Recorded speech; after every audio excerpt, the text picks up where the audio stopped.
Welcome to the Tech Egg. Don't get scrambled. Enjoy the video. In this video, I will explain how to make collagen soup.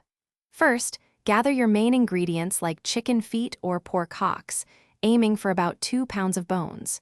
You'll also need aromatics such as fresh ginger, garlic cloves, and green onions.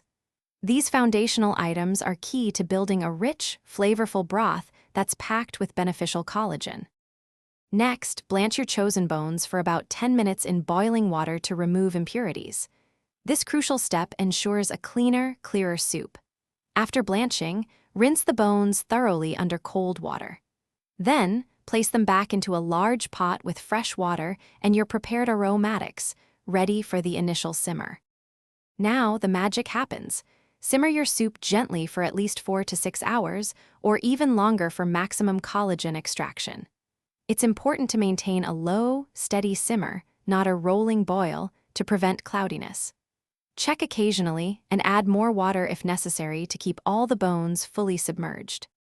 Finally, carefully strain your collagen-rich soup to remove all the solids, leaving you with a pure, golden broth.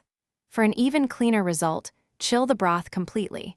This makes it much easier to skim off any excess fat that solidifies on top. Reheat and season your delicious, homemade collagen soup to taste, then enjoy. Thanks for watching. Consider subscribing if I helped unscramble your problems.